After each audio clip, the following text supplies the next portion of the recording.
बहुत ही कम स्टूडेंट होंगे जिनको ये प्रॉब्लम नहीं होगी कि पढ़ा हुआ याद नहीं रहता। हम पढ़ तो लेते हैं लेकिन फिर भूल जाते हैं। तो अगर हम भूल जाते हैं तो फिर हमारे पढ़ने का मतलब क्या निकला? ऐसे में सारी मेहनत बेकार चली जाती है।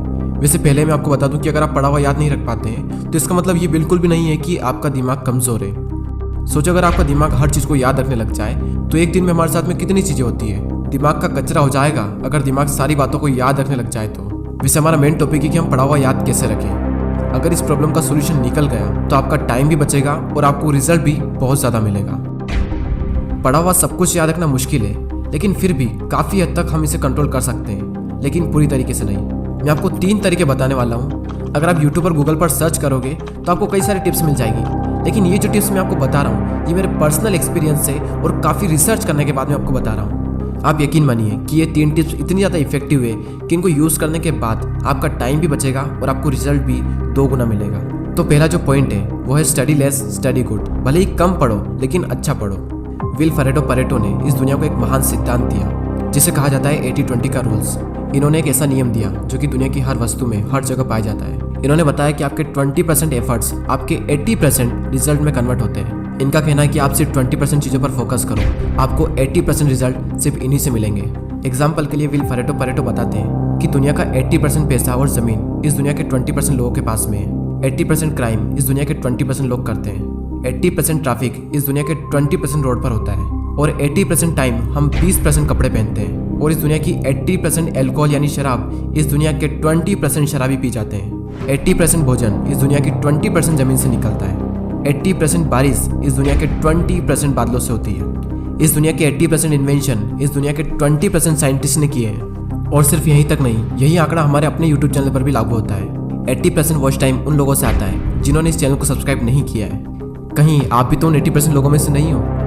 और सबसे इम्पोर्टेंट फैक्ट कि 80% रिजल्ट हमारे 20% एक्शन से आता है। और यही रूल आपके एग्जाम में और आपकी पढ़ाई में भी लागू होता है। आपके सिलेबस का पढ़ा हुआ 20% आपको 80% दिलवा सकता है। तो आप 20% मोस्ट इंपॉर्टेंट चीज़ों को निकालें और उनको पढ़ें, और वही 20% चीज़ें आपको 80% रिजल्ट दिलवा सकती है।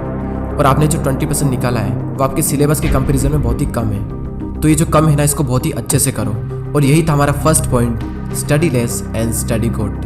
दोस्तों, मैंने भी कई बार ये गलती की है कि जितना पढ़ना होता है उससे हम कई गुना ज़्यादा पढ़ते हैं, और इसका रिजल्ट ये होता है कि हमें जो याद रखना चाहिए वो भी हम भूल जाते हैं। एग्जाम में अब वैसे भी ज़्यादा दिन नहीं बचे, तो आप इस रूल को यूज़ करके काफ़ी अच्छा रिजल्ट पा सकते हैं। अब नेक्स्ट जो पॉइंट है वो है स्टडी इन मॉर्निंग। और ये जो पॉइंट है ना, ये मेरा फेवरेट पॉइंट है, क्योंकि मैंने अपनी लाइफ की ज़्यादातर पढ़ाई सुबह ही की है।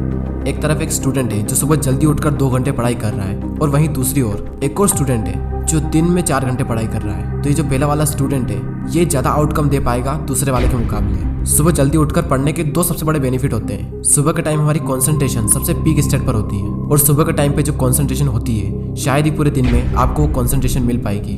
और सेकंड बेनिफिट ये है सुबह जल्दी उठने का कि सुबह कोई भी डिस्टर्ब करने वाला नहीं होता है। एनवायरनमेंट में एक अलग ही साइलेंस होता है, और उस साइलेंस में कुछ नया सीखने का मजा ही कुछ और होता है। आप सुबह जल्दी उठकर 3 घंटा पढ़िए, और उसके बाद में पूरे दिन अगर आप सिर्फ मुश्किल से आधा से 1 घंटा भी पढ़ते हैं तो बहुत है आपके लिए।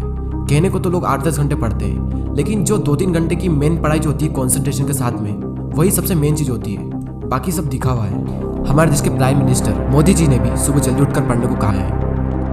एक रीजनेबली सुबह सूर्योदय के पहले अगर तैयार हो करके पढ़ना शुरू करते हैं तो पूरी तरह आप बिल्कुल मन से एकदम तंदुरुस्त होते हैं। जैसे बारिश के बाद आसमान कैसा साफ नजर आता है। सुबह बहुत ही उत्तम कालखंड होता है, फ्रेश होते हैं, थकान नहीं होती है, और अध्ययन से ही शुरू करते हैं तो ज़्यादा अच्छा रहता है। और ना सिर्फ मोदी जी ने बल्कि हमारे शास्त्रों में, आयुर्वेदा में भी यही बात कही गई है कि सुबह के टाइम हमारा ब्रेन सबसे ज़्यादा एक्टिव होता है, और उस टाइम जो भी हम अपने ब्रेन में डालेंगे वो दिमाग में छप सा जाएगा। सो ये था second point, study in morning. अब जो लास्ट जो पॉइंट है वो बहुत ही ज़्यादा इंपॉर्टेंट पॉइंट है, और ये पॉइंट आप सबको ऑलरेडी पता है, लेकिन हर कोई इस पॉइंट को बहुत ही इग्नोर करता है। और वो पॉइंट है पढ़ाई के बीच में रेस्ट लेना। कुछ लोग होते हैं जो रेस्ट ही नहीं लेते हैं, और कुछ लोग ऐसे होते हैं जो बहुत लंबा रेस्ट लेते हैं, और इस बीच में कुछ लोग ऐसे होते हैं जिनकी पूरी ज़िंदगी रेस्ट लेने में निकल जाती है, और एंड में वो खुद रेस्ट इन पीस हो जाते हैं। पढ़ाई के बीच में कितना रेस्ट लेना चाहिए ये मैं आपको नहीं बताने वाला, ये आप खुद तय करें अपने अकॉर्डिंग। आपको फिर से एनर्जी प्रोड्यूस करने के लिए कितना टाइम चाहिए ये आपको आपके अलावा कोई नहीं बता सकता। जितनी इंपॉर्टेंस हम अपनी पढ़ाई को देते हैं उतनी ही ज़्यादा इंपॉर्टेंस हमें रेस्ट को भी देनी चाहिए। क्योंकि रेस्ट ही वो चीज़ है जिसकी वजह से हम पढ़ पा रहे हैं। हम एक दिन में जागते भी हैं और सोते भी हैं। तो उसी तरीके से अगर आप काम कर रहे हैं तो काम के बीच में रेस्ट लेना भी बहुत ज़रूरी है। और हाँ, ये गलती बिल्कुल मत करना कि अगर आपका एक बार पढ़ाई में मन लग गया तो लगातार बढ़े जा रहे हैं, लेकिन बाद में एक टाइम ऐसा आएगा जब आपका बिल्कुल भी मन नहीं लगेगा रेस्ट लेने के बाद भी। जब एक बार पढ़ाई में मन लग जाता है तो हम इतना पढ़ते हैं कि हम अपने दिमाग को ही पूरी तरीके से थका देते हैं और हालत ऐसी हो जाती है कि फिर से पढ़ने का मन ही नहीं करता। आपने पढ़ना शुरू किया, आपका मन लगा, अब थोड़ी देर बाद आपको रेस्ट लेना चाहिए, लेकिन आपको लगता है कि मैं भी और पढ़ सकता हूँ। तो उस फीलिंग को बनाए रखें और रेस्ट लें और फिर दोबारा उसी फीलिंग के साथ में अपनी पढ़ाई शुरू कर दें। अगर आप चाहें तो आप पोमोडोरो टेक्निक का यूज़ भी कर सकते हैं। पोमोडोरो एक बहुत ही सिंपल टेक्निक है। आपको जो भी काम करना है उस काम को आपको 25-25 मिनट के 4 ब्लॉक्स में डिवाइड करना है और हर 25 मिनट के ब्लॉक्स में आपको 5 मिनट का ब्रेक लेना है और 1 घंटा होने के बाद में आपको 15 मिनट का रेस्ट लेना है और फिर से आपको यही सब करना है। और इस टेक्निक का यूज़ करके आप काफ़ी लंबे टाइम तक और काफ़ी अच्छे से स्टडी कर सकते हैं। और ना सिर्फ स्टडी बल्कि आप अपने किसी भी काम में इस टेक्निक को यूज़ कर सकते हैं। और इस टेक्निक को यूज़ करने के लिए प्ले स्टोर पर कई सारी एप्लीकेशन है, आपको जो भी अच्छी लगे वो एप्लीकेशन आप डाउनलोड कर सकते हैं। चलिए अब हम उन तीनों पॉइंट्स को एक साथ देख लेते हैं और ये भी देख लेते हैं कि हमने इस पूरी वीडियो में क्या सीखा। हमारा जो मेन टॉपिक था वो ये था कि पढ़ा हुआ याद कैसे रखें, और उसके सॉल्यूशन के लिए हमने 3 पॉइंट्स देखे, जिसमें से पहला है study less study good, second है स्टडी इन मॉर्निंग और थर्ड है रेस्ट लेना। फर्स्ट पॉइंट में हमने 80-20 के प्रिंसिपल को समझा कि किस तरीके से आपको 80% रिजल्ट आपके अपने 20% काम से मिलेंगे, और साथ ही हमने ये सीखा कि आपको फोकस करना चाहिए अपनी 20% स्टडी पर जो आपको 80% रिजल्ट दिला सकती है। सेकंड पॉइंट था कि स्टडी इन मॉर्निंग, यानी कि सुबह उठकर पढ़ो, और इस पॉइंट में हमने देखा कि किस तरीके से आप जल्दी उठकर हाई कंसंट्रेशन वाली स्टडी कर सकते हो। और थर्ड पॉइंट है स्टडी के बीच में ब्रेक लेना, और इस पॉइंट में हमने रेस्ट की इंपॉर्टेंस को जाना। जितना इंपॉर्टेंट जागना होता है उतना इंपॉर्टेंट सोना होता है, उसी तरीके से जितना इंपॉर्टेंट काम करना होता है उतना ही इंपॉर्टेंट रेस्ट लेना भी होता है।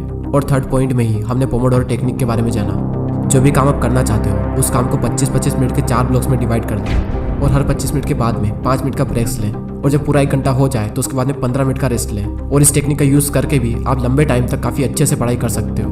और दोस्तों, अगर आपने पूरे साल पढ़ाई नहीं की है तो अब भी आपके पास में टाइम है, क्योंकि वो किसी ने क्या खूब बात कही है कि जो हो गया उसे सोचा नहीं करते, जो मिल गया उसे खोया नहीं करते। सफलता उन्हें ही हासिल होती है जो वक्त और हालातों पर रोया नहीं करते।